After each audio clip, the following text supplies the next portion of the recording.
Inilatag sa naging pulong balitaan ni Senate Committee on Foreign Relations Chairperson Senator Amy Marcos ang preliminary report na kanilang nabuo mula sa pagsasagawa ng pagdinig sa pag-aresto kay dating Pangulong Rodrigo Duterte.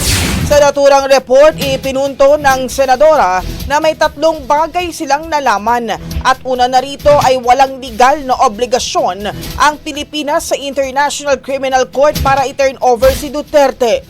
Ang pangalawa naman ay napagdesisyonan ng gobyerno na tulungan ng ICC sa pag-aresto, bagamat kamakailan ay itinanggi ng mga gabinete ng Pangulo ang pagsasagawa nito. Bilang panghuli, iginiit din ng mambabatas na malinaw na mayroong naging paglabag sa karapatan ng dating Pangulo nang ito'y arestuhin, kung saan kabilang narito ang pag-alis sa kanyang karapatan na mabisita siya ng kanyang immediate family.